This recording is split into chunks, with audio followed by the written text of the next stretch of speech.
मान लीजिए कल को आप जिलाधीश बन जाते हैं, आईएएस में आते हैं, यस। लौट के जाते हैं, इन सब जगहों पर बड़ी मारामारी है। इसी वर्ष मैं राजस्थान प्रशासनिक सेवा में चयनित हुआ हूँ। तो आपने राजस्थान के प्रशासनिक सेवा में जब आपने क्वालिफाई कर लिया तो आप क्यों कोशिश कर रहे हो आईएएस आईपीएस की? सर, इसका पहला रीज़न यह है कि जो मेरी रैंक है उस हिसाब से मुझे सबऑर्डिनेट सर्विस मिलेगी, जो कि अगर ग्रेड पे के हिसाब से देखा जाए तो 4200 ग्रेड पे का है। तो यू हैव अ पॉइंट, ठीक है।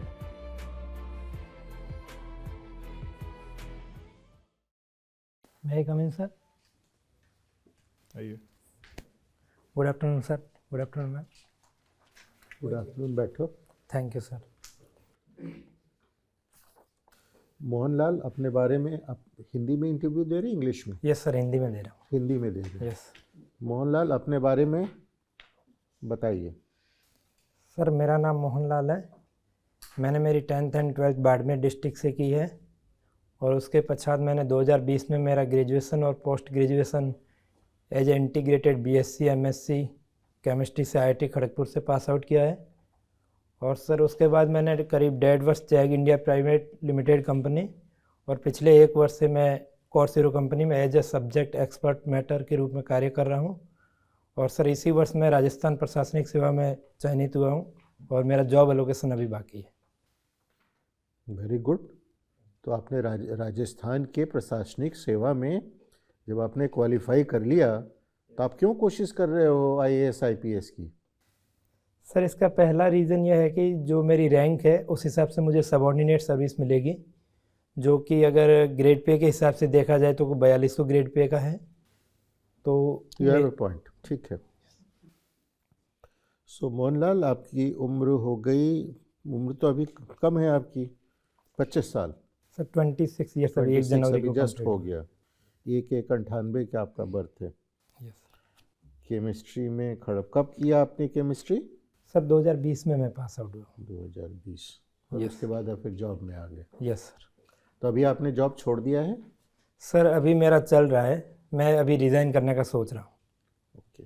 Yes sir. और आपकी ऑप्शनल क्या थी? सर मेरा केमिस्ट्री है। अच्छा, केमिस्ट्री लेके आपने इम्तहान दिया। Yes sir. Very good. और आपकी प्रेफरेंसेस क्या है? सर आईएएस है फर्स्ट पे, सेकंड पे आईपीएस है, थर्ड पे आईएफएस है, फोर्थ पे आईआरएस कस्टम्स है और फिफ्थ पे आईआरएस आईटी है। फिर सर आईडीएएस है और आईआरएमएस है। हमारे देश के ईस्ट में बांग्लादेश है, वेस्ट में पाकिस्तान है और बीच में हम हैं। तीनों देश में इलेक्शंस होने वाले हैं। Yes sir. कब कब होने वाले हैं, जल्दी जल्दी बताइए। सर तीनों देश के 2024 में इलेक्शन होंगे और भारत का अप्रैल मई में होगा। और उन 2 देशों के बारे में एग्जैक्ट मंथ कौन सा उसके बारे में मुझे जानकारी नहीं है सर। जानकारी नहीं है? बांग्लादेश का तो अभी कुछ दिनों में इलेक्शन होने वाला है। सर मैंने न्यूज़पेपर में ये न्यूज़ देखी नहीं, इसके लिए मैं क्षमा चाहूँगा। मुझे आप जानकारी। अखबार पढ़ते हो? अब तो राजस्थान प्रशासनिक सेवा में उत्तीर्ण हुए हो, यस सर। तो अखबार तो पढ़ते ही होगे। यस सर, मैं पढ़ता हूँ। तो ये खबर नहीं पढ़ी आपने? सर हो सकता है मेरे से मिस हो गई हो ये खबर। तो पाकिस्तान में? सर डेट मुझे उनके बारे में भी आइडिया नहीं है। अच्छा। इंडिया में इलेक्शन कब होगा? सर संभावित है कि अप्रैल और मई में है। इन 2 महीने में अलग अलग फेज़ में चुनाव आयोग है वो करवा संभावित क्यों? क्योंकि सर 5 वर्ष है वो कंप्लीट हो जाएंगे अप्रैल में। तो 5 वर्ष कब कंप्लीट हुआ माना जाता है? सर जब इलेक्शन का जब रिजल्ट आ जाता है, सर्टिफिकेट दे दिया जाता है और नई सरकार जब बनती है तो नई सरकार बनने के 5 वर्ष तक।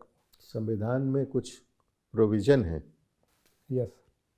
आर्टिकल 83 सब सेक्शन 2, उसमें कुछ लिखा हुआ है कि इलेक्शन कब हो जाने चाहिए।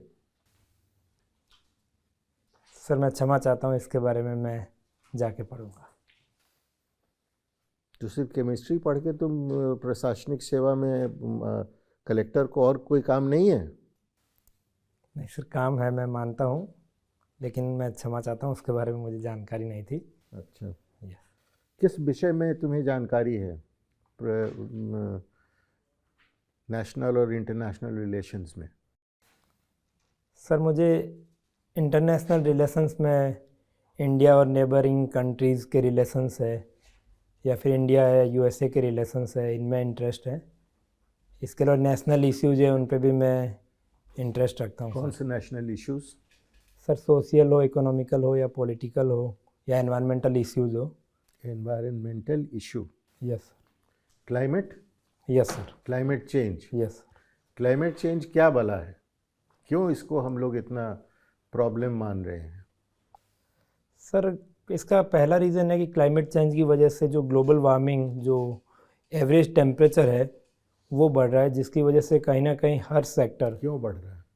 सर क्योंकि जो CO2 की जो इमिशंस है, वो जो उसकी सांद्रता है और कंसंट्रेशन है वो बढ़ रही है। उसकी वजह से जो वापस पार्थिव विकिरणें हैं जो पृथ्वी से टकरा के वापस एनवायरनमेंट में जा रही है, वो अवशोषित हो जाती है, और उसकी वजह से जो टेम्परेचर है वो बढ़ जाता है एनवायरनमेंट का। इन गैसेस को क्या कहते हैं? सर इन्हें ग्रीन हाउस गैसेज कहा जाता है। 6-7 इंपॉर्टेंट ग्रीन हाउस गैसेस के नाम बताओ। सर कार्बन डाइऑक्साइड है, मीथेन है, जल वाष्प जो H2O है, N2O है, इसके अलावा क्लोरोफ्लोरोकार्बन है, हाइड्रोफ्लोरोक्लोरोकार्बन है। ये कुछ गैसेज है सर। इसमें सबसे ज़्यादा इफ़ेक्टिव नहीं, सबसे ज़्यादा नुकसान किसके द्वारा होता है? सर इसमें जो क्लोरोफ्लोरोकार्बन गैसेज है और मीथेन है, इनका जो पोटेंशियल है वो काफ़ी अधिक होता है, लेकिन जो इनकी लाइफ है वो कम रहती है। लाइफ नहीं, मात्रा एटमॉस्फेयर में इनकी मात्रा कम होती है। Yes sir. कार्बन डाइऑक्साइड की पोजीशन कितनी बढ़ गई है और इसकी वजह से कितना टेम्परेचर ऑलरेडी बढ़ चुका है? सर IPCC ने ऐसा माना है कि करीब जो प्री इंडस्ट्रियल एरा है उसके बाद से करीब इसकी सांद्रता है वो 250 से करीब 400 ppm तक पहुंच गई है, और टेम्परेचर ऐसा माना गया है करीब 1.5 से 2 डिग्री सेंटीग्रेड ऑलरेडी जो प्री इंडस्ट्रियल एरा है उससे बढ़ चुका है। 1.5? Yes sir. और 2 हो जाएगा तब क्या होगा? सर उससे ग्लेशियर पिघलेंगे, सी सरफेस का लेवल बढ़ जाएगा, एग्रीकल्चर जो इनसिक्योरिटी है, इसके अलावा जो लैंड डिग्रेडेशन है, ये सब इश्यूज अराइज होंगे। ठीक, thank you. Thank you sir. Mohanlal ji एक चीज़ बताएं, यस सर। ये धानी क्या होता है? धानी सर जो घर है उसको पश्चिमी राजस्थान में एक दूसरे से काफ़ी घर दूर होते हैं जियोग्राफिकल रीजन्स के कारण, तो उन घरों को ढानी कहा जाता है। कहीं पर बांस बोलते हैं, कहीं धानी बोलते हैं। Yes sir. तो अंतर क्या है दोनों में? सर आप बांस, राजस्थान के हो, यस अंतर सर। मुझे बताओ, आप अंतर क्या है? सर इनका पहला अंतर वही है जो जियोग्राफिकल डिस्टेंस है, एक घर से दूसरे घर के बीच में जैसे 100 मीटर 200 मीटर, तो उन्हें सामान्य ढानी कहा जाता है, और वास है उसमें घर एक दूसरे के समीप में रहते हैं। सही बात है। आप ये चीज़ बताइए, यस आप को एक सर्टिफिकेट मिला है, यस आपने लिखा है कि वो SDM बारमेर से मिला है। Yes sir. इस सर्टिफिकेट के लिए आपने अप्लाई किया, आपके पिताजी ने किया, या कैसे हुआ ये, और कितने दिनों में मिला? सर अप्लाई मैंने किया, लेकिन मेरे पिताजी के नाम से सर्टिफिकेट है, और ये मुझे करीब 2 दिन में ही मुझे मिल गया था। अच्छा, जो कि इसमें कोई दिक्कत हुई मिलने में? सर ये ई-मित्र के थ्रू ऑनलाइन प्रोसेस था, तो जो डॉक्यूमेंट पहले का सर्टिफिकेट था उसके साथ में जो ज़मीनी कागजात और जो इनकम सर्टिफिकेट है वह त्वरित रूप से उन्हें प्रोवाइड करवा के, और SDM के द्वारा ई-मित्र जो फाइलिंग है उसके द्वारा त्वरित रूप से इसे जारी कर दिया गया। लेकिन क्या ये 2 दिन में सबको मिलता है? सर अब चूँकि जो राजस्थान में ऑनलाइन सिस्टम कर दिया गया है, अगर पहले अपने पास सर्टिफिकेट उससे जस्ट पहले फाइनेंशियल ईयर का है तो वो तुरंत कर देते हैं, लेकिन अगर उन्हें क्रॉस वेरीफाई करना होता है तो उसमें 8 से 10 दिन भी लग जाते हैं सर। क्या करते हैं वो? Sorry sir? क्या करते हैं सर्टिफिकेट देने के लिए, करते क्या है? सर जो रिक्वायर्ड डॉक्यूमेंट्स है वो प्रोवाइड करवाने के बाद। वो तो ठीक है, बात समझ में आती है। यस। 8 से 10 दिन क्यों लगाते हैं? सर जो गवर्नेंस में कुछ फाइलिंग सिस्टम है। सरकारी मुलाजिम हो गए हैं। Yes sir. पता कीजिएगा, बिना दान दक्षिणा दिए हुए कुछ नहीं होता, ठीक है? सर मेरा जो वस्तुस्थिति ग्राउंड पर है, तो अगर आप सरकारी मुलाजिम हैं, अगर आप मान लीजिए कल को आप जिलाधीश बन जाते हैं, आईएएस में आते हैं, यस लौट के जाते हैं, इन सब जगहों पर बड़ी मारामारी है। सर। आप रुखसदार हैं, आपकी बात तुरंत मानी जाएगी, कार्रवाई तुरंत होगी। लेकिन अगर आप कहीं पायदान में बहुत नीचे हैं, जिसको लास्ट माइल बोलते हैं या लास्ट पर्सन बोलते हैं, उसकी सुनवाई नहीं होती। ठीक है, तो इसको ध्यान में रखिएगा। Thank you sir. मैं आपका इंटरेस्ट जो है वो आपने लिखा है कि हम बहुत सारा कुछ करते हैं। सबसे ज़्यादा इंटरेस्ट आपको किस में है, आपके हॉबीज़ में? सर, मैं जो गीत है, मंगनियार गीत है, खाली समय में उसको सुनना ज़्यादा पसंद करता हूँ। क्या है इसकी खासियत, क्या है मंगनियार सॉन्ग्स की खासियत क्या है? सर, पहली खासियत इसकी जो आवाज़ है वो ऊंची आवाज़ में गाया जाता है, और दूसरी है जो इसमें वाद्य यंत्र है वो एक रीजन स्पेसिफिक वाद्य यंत्र भी यूज़ किए जाते हैं, जैसे खड़ताल है या फिर जो एक मंजीरा है। और तीसरा सर, ये जो एक कम्युनिटी वो ट्राइब्स कम्युनिटी है, और जो लोकल वहाँ की सोशियो इकोनॉमिक कंडीशन है उस पे ये गाने अधिक उन्हीं सोशियो इकोनॉमिक कंडीशन पे ही गाए जाते हैं। उसको परिप्रेक्ष्य में रख करके ये गाना बनाया गया। ये सही बात यस है? यस सर, यस है ना? Yes sir. उस मीलों को रिक्रिएट करते हैं गाने के माध्यम से, यस सर, और लोगों को सुनने में अच्छा लगता है। यस। चलिए, thank you sir. Thank you. Mohanlal, yes ma'am. आपने कहा आपको विदेश नीति, इंटरनेशनल रिलेशंस में इंटरेस्ट है, यस मैम। राइट? अच्छा, 26 जनवरी को भारत में हम किसी न किसी डिग्निटरी को बुलाते हैं, हाँ? यस इस बार किसको बुलाए? मैम, जहाँ तक मैं याद कर पा रहा हूँ, फ्रांस के जो राष्ट्रपति है वो इस बार गेस्ट के रूप में बुलाए जा रहे हैं। उनका नाम क्या है?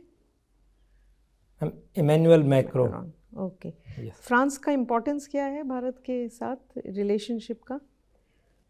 मैम, डिफेंस में भारत और फ्रांस का देखा जाए तो राफेल डील है, और इसके अलावा टेक्नोलॉजी में देखा जाए तो दोनों देश जो क्लीन टेक्नोलॉजी है उसमें इन्वेस्टमेंट फ्रांस है जो इंडिया में कर रहा है। इसके अलावा इंटरनेशनल रिलेशन पे जैसे इंटरनेशनल सोलर अलायंस है, या फिर जो अभी G20 के दौरान India middle east Europe economic corridor है तो उसमें भी फ्रांस पार्टिसिपेट कर रहा है। इसके अलावा डिजास्टर मैनेजमेंट में CDRA जो भारत का इनिशिएटिव है उसमें भी फ्रांस पार्टिसिपेट कर रहा है।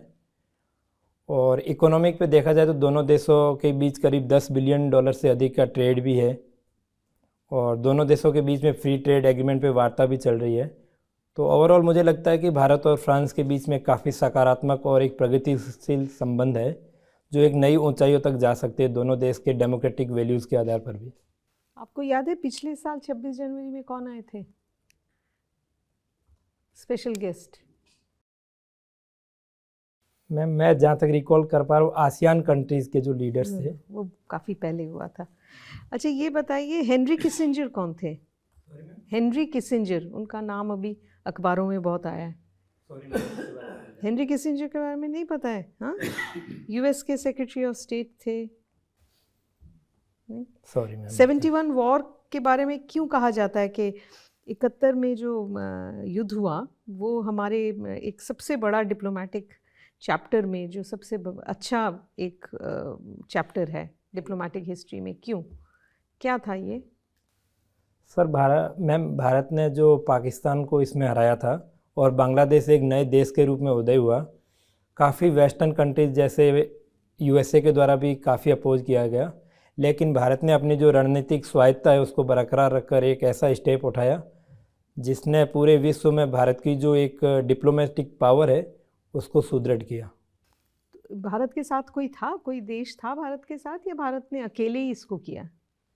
मैम, इसमें जो USSR था उसका भारत को सपोर्ट था, और इस युद्ध में USSR ने भारत को सपोर्ट इनडायरेक्टली किया था, लेकिन डायरेक्टली इस वॉर में इंडिया एक ही था और किसी देश का कोई डायरेक्टली सपोर्ट नहीं था। इंडो पैसिफिक ओशंस इनिशिएटिव क्या है? मैम, ये इंडियन ओशियन और पैसिफिक ओशियंस की जो कंट्रीज़ है जो ना, मैं स्पेसिफिकली IPOI पूछ रही हूँ, इंडो पैसिफिक ओशंस इनिशिएटिव। ये भारत का एक इनिशिएटिव है, आपने इसके बारे में सुना है? यस मैम, जो इंडिया की जो एक सेंट्रल पावर के रूप में या जो एक नेट सिक्योरिटी प्रोवाइडर के रूप में इंडियन ओशियन और जो इंडो पैसिफिक रीजन है उसमें अपनी नेट सिक्योरिटी प्रोवाइडर के रूप में कार्य करने के लिए इनिशिएटिव स्टार्ट किया है, जिसमें सागर सिक्योरिटी है, इसके अलावा ट्रेड सिक्योरिटी है और डिफेंस है, उसमें भारत है वो लीड कर रहा है। वो तो आप इंडो पैसिफिक के बारे में कह रहे हैं हाँ? ये है एक इनिशिएटिव जिसमें 7 पिलर्स हैं। इसके बारे में आपने सुना है? 7 अलग अलग सेक्टर्स में इनिशिएटिव है, पढ़ लीजिए। सॉरी मैम, ठीक है। मैं याद नहीं कर पा। ठीक है, थैंक यू। Thank you. आपके फादर के पास 10 एकड़ इरिगेटेड लैंड है, यस सर। कौन सी फसल उगाते हैं? सर जो खरीफ में है वो बाजरा ग्वार उगाया जाता है और रबी में इरिगेशन के द्वारा जीरा और इसबगोल उगाया जाता है। ओके, तो सिंचाई कैसे करते हैं? सर ट्यूबवेल है तो उसके द्वारा सिंचाई की जाती है। कैसे सिंचाई करते हैं? खेत में पानी भर देते हैं? नहीं सर, ड्रिप इरिगेशन है जो बूंद बूंद सिंचाई है उसके द्वारा किया जाता है, फव्वारा पद्धति से। फव्वारा प्रगति से कि ड्रिप से? दोनों अलग हैं। सर दोनों, जैसे एक टैंक के द्वारा ड्रिप से भी किया जाता है और फव्वारा पद्धति है वो दोनों का उपयोग करके किया जाता है। ड्रिप से कौन सी फसल करते हो? सर अरंडी है उसको उगाया जाता है ड्रिप से। अच्छा, और उसी खेत में फिर? सर जो खेत का कुछ पार्ट है उसमें अरंडी है वो ड्रिप इरिगेशन से उगाया जाता है और बाकी जो पाइप और फव्वारा है उससे जीरा और इसबगोल उगाया जाता है और कभी कभार मेथी है, ऐसी। अगर ऊंचा नीचा है तो कौन सी सिंचाई प्रणाली यूज़ करनी चाहिए? सर जो फव्वारा पद्धति है वो ज़्यादा बेटर है। ड्रिप के द्वारा जो पानी का लेवल है वो एक समान नहीं रह पाएगा, तो फव्वारा पद्धति है वो ज़्यादा बेटर है। आपने खेत तालाब के बारे में सुना? यस। तो खेत तालाब के क्या प्लस हैं, क्या माइनस हैं? सर जो खेत तालाब है वो प्लस है कि एक नेचुरल वाटर कंजर्वेशन सिस्टम है, दूसरा है एक नेचुरल इरिगेशन सिस्टम प्रोवाइड कर सकता है जो कि फार्मर इनकम स्टेबिलिटी है उसको बढ़ा सकता है। इसके अलावा जो करते क्या हैं खेत तालाब में, करते क्या हैं?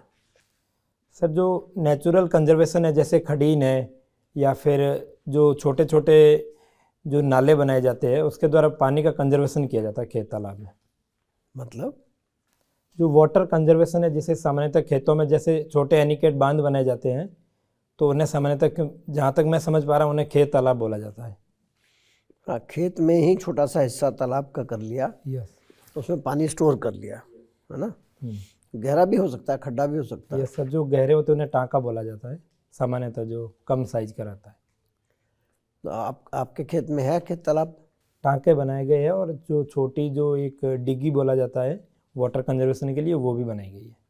अच्छा, तो इन सब के उपयोग से कितना प्रतिशत जल बच जाता है? सर जो स्टडीज़ है उससे ऐसा माना जाता है कि 60 से 70% जल है वो इन जो माइक्रो इरिगेशन सिस्टम है उससे बचाया जा सकता है। तो आपको लगता है कि ये कार्य करने योग्य है? सर ये जो है जल संरक्षण है उसके लिए एक बेहतर कदम है जो कृषि में संधारणीयता और कृषि में जो एक सततता है वो भी बनाए रखता है। सर तो जो आप ब्यूरोक्रेट हो, मान लो किसी इलाके में जाते हो, आपके राजस्थान में ही हुआ है, यस। जहाँ पर जब राजस्थान नहर आ गई उसमें पानी आ गया, यस। तो वहाँ के इलाके में क्या समस्या आई है? सर जो इंदिरा गांधी नहर आई है वहाँ जो सैम की समस्या है, भूमि का लवणीकरण है, वो काफ़ी बड़े स्तर पर हुआ है, तो लैंड डिग्रेडेशन है वो काफ़ी बड़ी समस्या है। इसके अलावा इसके अगर फ़ायदे भी हुए, जैसे मरुस्थलीकरण को रोकने में भी कहीं ना कहीं ये हेल्पफुल भी है। तो ये लैंड जो है वो सैलिनेशन हो गया, यस। अब इसका क्या किया जाए? अब एक समस्या और खड़ी हो गई है। सर इसके लिए जैसे जिप्सम का प्रयोग है वो किया जा रहा है। दूसरा है कि जो क्रॉप डाइवर्सिफिकेशन है, मुझे लगता है कि उसको बढ़ाया जाना चाहिए ताकि जो मिट्टी है वो जो अलग अलग पौधे की जड़ें हैं उससे जुड़ी रहें, और जो एक इसमें केसिका नली जो रिएक्शंस रहती है ज़मीन के अंदर से जो साल्ट है वो सतह पर आ जाते हैं, तो उनको रोका जा सकता है उसके द्वारा। तो पहले हम लोग किस चीज़ की खेती करते थे? सर जो इंदिरा गांधी जो रीजन है उसमें पहले तो जो मोटे अनाज है मिलेट्स है उनकी खेती की जाती थी, लेकिन अभी इरिगेशन सिस्टम आने के बाद वहाँ पर जो चना है या फिर गेहूँ है, इनकी बड़े स्तर पर खेती की जाती है ना। तो ये हमारे देश में ये बीमारी आई कहाँ से कि गेहूं और धान इतना फैल गया? इसके लिए जिम्मेवार कौन है? सर, मुझे लगता है कि जो ग्रीन रिवॉल्यूशन स्टार्ट हुआ था उसमें इन फसलों के काफ़ी हाई वैरायटी यील्ड्स जो बीज है वो किसानों को दिए गए थे और बड़े स्तर पर बड़े ये जो गेहूं है, धान की खेती है, उसको बढ़ावा दिया गया था, जिसकी वजह से कहीं ना कहीं अगर देखा जाए तो मिलेट्स है उनकी भी जो प्रोडक्शन है वो प्रभावित हुआ है, दाल का प्रोडक्शन भी प्रभावित हुआ है। तो जो ग्रीन रिवॉल्यूशन है वो कारण रहा है, लेकिन कुछ इसके काफ़ी सकारात्मक इफेक्ट्स भी रहे हैं, जैसे भारत खाद्यान्न में आत्मनिर्भर भी बन गया है। ओके, आप केमिकल इंडस्ट्री से जुड़े हुए हैं, यस। क्या? तो केमिकल इंडस्ट्री का एक मेन प्रोडक्ट था प्लास्टिक। यस। तो आपको क्या लगता है, प्लास्टिक मानव के लिए अभिशाप है कि वरदान है? सर, मुझे लगता है कि एक जब शुरुआती स्टेज में था तब एक वरदान की तरह लग रहा था, क्योंकि इसकी जो इनपुट कॉस्ट है वो काफ़ी कम थी और अफोर्डेबिलिटी के साथ साथ जो वहनीयता और जो लगातार इसमें जो एक ट्रांसपोर्टेशन था वो काफ़ी कम था। लेकिन वर्तमान में जो जैसे जैसे माइक्रोप्लास्टिक्स के जो नैनो पार्टिकल्स है वो समुद्र में हो या फिर फूड जो जाल है उसमें प्रवेश कर गए हैं, तो अभी जो प्लास्टिक है वो एक अभिशाप बनता जा रहा है। और सरकार, मुझे लगता है कि जैसे सिंगल यूज जो प्लास्टिक है उस पर बैन करने पर भी विचार कर रही है, तो मुझे लगता है कि इस अभिशाप को पुनः वरदान में बदला जा सकता है। सिंगल यूज तो बंद कर चुकी है सर, उसमें कुछ रिलैक्सेशन अभी भी है, कुछ जैसे जो छोटे जो एमएसएमई सेक्टर है उनमें कुछ रिलैक्सेशंस है। मुझे लगता है कि कम्प्लीटली अगर बैन किया जाए तो कहीं ना कहीं सिंगल यूज प्लास्टिक को बैन करने से एक जो प्लास्टिक से समस्या उभरी है वो एक ख़त्म हो सकती है। सर, एक ऐसा प्लास्टिक भी आया है जिसमें उन्होंने कुछ और मॉलिक्यूल इंट्रोड्यूस कर दिया है, वो अपने आप 5-6 महीने में पानी के साथ जुड़ करके ख़त्म हो जाता है। कौन सा है? सर, उसका एग्जैक्ट नाम मुझे याद नहीं, लेकिन बायोडिग्रेडेबल जो प्लास्टिक है वो अभी जो शुरुआती स्टेज में बन रहे हैं, लेकिन मार्केट में अभी तक इनकी अवेलेबिलिटी नहीं है। सर, नहीं, मार्केट में खूब अवेलेबल है। सर जो बात तो नहीं है। उसमें क्या केमिकली क्या किया उसमें? सर, जो रिएक्शंस, जो एक चैन रिएक्शन रहती है, जो फ्री रेडिकल रिएक्शंस रहती है, उस रिएक्शन को तोड़ने के लिए जो एक बिल्डिंग मटेरियल रहता है जो रिएक्शंस को स्टॉप कर दे, तो उसको ऐड किया गया है, लेकिन उसका नाम क्या है उसके बारे में मुझे जानकारी नहीं है। प्रोसीजर है वो मैम, सर मुझे पता है। उसमें स्टार्च के मॉलिक्यूल की एक डाल दी गई है लड़ी। Thank you sir. ठीक है, प्रतीक जी। आपने लिखा है अपनी हॉबीज़ के अंदर ये लिसनिंग टू मांगनियर सॉन्ग्स, यस। ये राजस्थान के फोक म्यूज़िक के बारे में है। Yes sir. ओके, तो क्या स्पेसिफिक उसमें कुछ डिफरेंट होता है बाकी, या क्या मतलब कुछ बताएंगे इन सॉन्ग्स के बारे में? सर, जैसा कि इसमें एक तो जो आवाज़ है, इनकी जो लय है वो बाकी सॉन्ग से डिफरेंस है, ये काफ़ी ऊंची आवाज़ में गाए जाते हैं। दूसरा जो वाद्य यंत्र हैं उनमें डिफरेंस है बाकी जो फोक सॉन्ग हैं उससे। ओके, तो कौन सा वाद्य यंत्र यूज़ किए जाते हैं इसके अंदर? सर, इसमें खड़ताल है, डमरू है, मंजीरा है, इसके अलावा रावण हत्था है। कोई पर्टिकुलर विलेज भी है जो फेमस है इस म्यूज़िक के लिए राजस्थान में? सर, जो जैसलमेर है, जैसलमेर में जो मोहनगढ़ है वो इलाका इसके लिए फेमस है। ओके ओके ओके, ठीक है। आपने लिखा है कि आपने काम भी किया है और आपकी सैलरी भी ठीक ठाक इसमें लिखी हुई है आपने। यस। जब हम टैक्स रिटर्न अपनी फाइल करते हैं, यस। ठीक है, तो एक चीज़ बताइए, उसमें वर्तमान में कौन कौन से टैक्स लगाती है गवर्नमेंट जब आप इनकम पे टैक्स देते हैं तो? सर, जो अभी जो डायरेक्ट इनकम टैक्स है वो एक जैसे अभी स्लैब चेंज किया गया है। टैक्स एक तो इनकम टैक्स हो गया, दूसरा सर, इसके बारे में दूसरे बारे में मुझे जानकारी नहीं हेल्थ है। एंड एजुकेशन सेस कुछ लगाया जाता है, कुछ आइडिया है उसके बारे में? जो आपकी इनकम टैक्स बनता है उसके ऊपर हेल्थ एंड एजुकेशन सेस लगाती है गवर्नमेंट। Yes sir. कुछ आइडिया कितने परसेंट वगैरह? सर, एग्जैक्ट फिगर के बारे में मुझे 4% लगाती है गवर्नमेंट। ये सेस होता है और एक सरचार्ज होता है। सरचार्ज गवर्नमेंट उन पे लगाती है नॉर्मली जिनकी इनकम काफ़ी ज़्यादा होती है, तो बेसिकली इन दोनों के पीछे मेन मोटिव क्या होता है गवर्नमेंट का सेस और सरचार्ज लगाने के पीछे?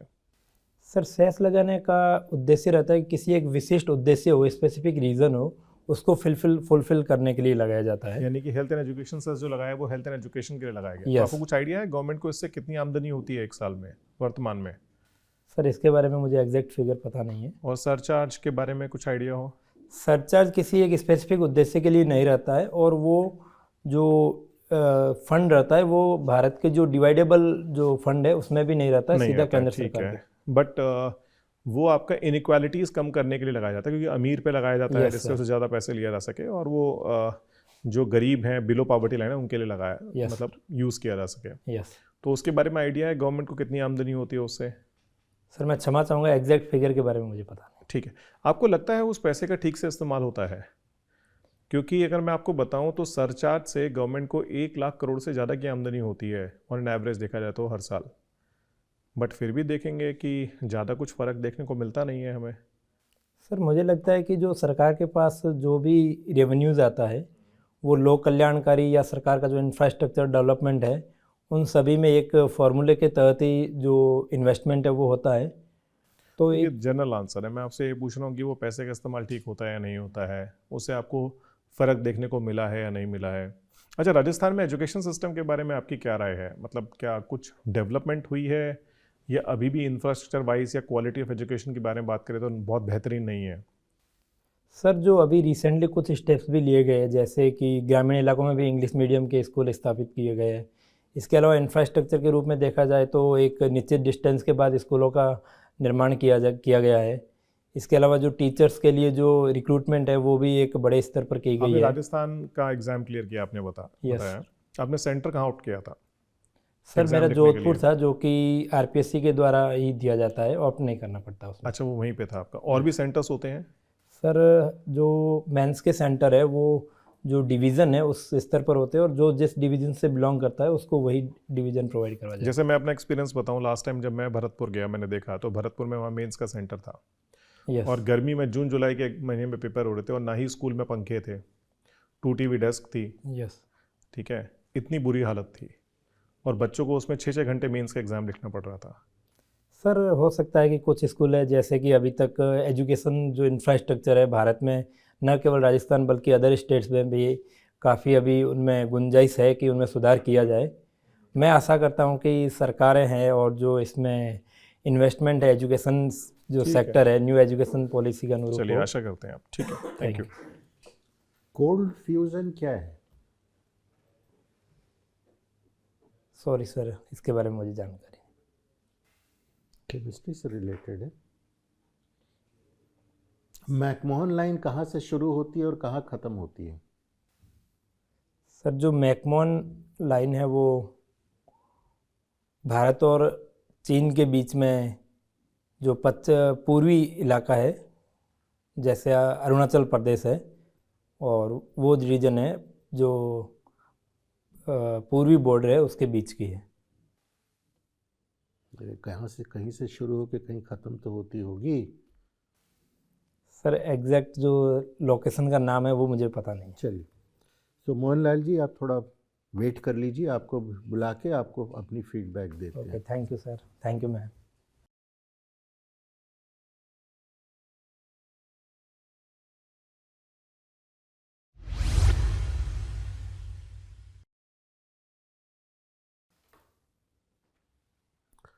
मोहनलाल आइए, 1 मिनट खड़े होइए। गुड। आपकी टाई की लंबाई छोटी है। Okay sir. टाई की जो निचला सिरा है वो जब सीधे खड़े होंगे तो आपके बेल्ट के बकल को कवर करना चाहिए। Okay sir. राइट, ये लंबाई देख लीजिएगा। आपकी टाई की नॉट बाईं तरफ चली गई है, वो बीच में होनी चाहिए। Okay sir. ठीक है। तीसरी चीज़, बैठो, आपने शेव नहीं किया है, जी या तो दाढ़ी बढ़ा लो या शेव कर लो, ओके। बीच का रास्ता अख्तियार मत करना। बाल झाड़े हुए नहीं हैं, मतलब थोड़ी सी क्रीम लगाने की ज़रूरत है। जो हेयर स्ट्रैंड्स होते हैं ना, अलग अलग बाल इधर उधर उड़ते हुए नहीं दिखने चाहिए। उससे लापरवाही झलकती है। Okay you have to take your interview seriously. Yes जूतों पर पॉलिश कर लेना, ओके सर कपड़े जो पहने हो सो ठीक है, लेकिन उसमें आयरन प्रेस किए हुए होने चाहिए। You should be neatly turned out, right. और आपने जवाब जो भी दिया ठीक दिया है, आप आर्टिकुलेट हो, बातचीत कर सकते हो, सब कर सकते हो, लेकिन कुछ चीज़ों की नॉलेज में कमी है। इंटरव्यू कब है? 31 जनवरी। 31 जनवरी, तभी 3 हफ्ते 4 हफ्ते 3.5 हफ्ते हैं, समय है तुम्हारे पास। क्या क्या सवाल आ सकते हैं, इन सवालों का सोच समझ के, डेप्थ से सवाल पूछे जाएंगे, करंट डेवलपमेंट से सवाल पूछे जाएंगे। इन सवालों का जवाब तैयार करके और उसको आईने के सामने खड़े होकर बोलने की कोशिश करो, उससे प्रैक्टिस हो जाएगी। बोलोगे तो याद हो जाएंगे। उसके बाद जब वहाँ इंटरव्यू बोर्ड में अगर सवाल पूछेंगे तो आप विथ कॉन्फिडेंस जवाब दे पाओ, राइट। यस अभी मैं क्यों कह रहा हूँ, मैंने मैकमोहन लाइन पूछा, ये बड़ी कॉमन सी चीज़ है। इंडिया की मेन प्रॉब्लम चाइना के साथ बॉर्डर डिस्प्यूट है। अगर कभी इस पर चर्चा उठी, मोर ऑफन देन नॉट ये सवाल पूछा जाएगा। और एक आदमी जो पढ़ा लिखा है, आईआईटी का इंजीनियर है और राजस्थान के प्रीमियर सर्विस में आ गया है, he is suppose to know, if you don't know it might go against you. Okay दोनों पता होना चाहिए आपको। आपके तरफ में भी एक इंटरनेशनल लाइन है, यस उसको क्या बोलते हैं? Red Cliff. हाँ तो रेड क्लिफ तो पाकिस्तान के साथ बॉर्डर है यार, चाइना के साथ इंडिया और थोड़ी। पाकिस्तान के बॉर्डर की, जैसा सर ने इलाके का बात किया तो इंटरनेशनल बॉर्डर रेड। तो वो सब पता होना चाहिए। ठीक है। और एक और चीज़ है, आपने IAS IPS IFS दिया है, IFS में जो ट्रबल स्पॉट्स हैं, इंटरनेशनल ट्रबल स्पॉट्स, उसके बारे में जानकारी हो, इसके पढ़ लेना। इज़राइल हमास वॉर जो है, यूक्रेन वॉर है, प्लस रेड सी में अभी अगर वो जो ट्रेड बंद हो गया, शिप का आना जाना बंद हो गया, आजकल पनामा कैनाल में भी सुन रहे हैं कि वहाँ भी कुछ प्रॉब्लम हो रही है, पानी की कमी हो गई है। तो ये सब होगा तो इससे बहुत प्रॉब्लम बढ़ेंगे। इन सब चीज़ों के बारे में तुम्हें जानकारी होनी चाहिए। Yes sir criminal law introduce हुए हैं नए, उसमें क्या नई नई चीज़ें हैं, that you should know, right. Election के बारे में, इंडिया में इलेक्शन कब होने वाला है, क्यों इस तारीख के पहले होगा, जो मैं कह रहा था, that you should know, right. Yes कुछ पूछना है तुम्हें? सर यही था, बाकी बोलने का जो एक शैली है वो नहीं, कुछ बोलने की शैली formal- ठीक है। इन 3 हफ्तों में तुम लैंग्वेज को नहीं इम्प्रूव कर सकते हो तो वो ठीक है। तुम मतलब बातचीत करने के समय बोलने का तुम्हारा ढंग ठीक है,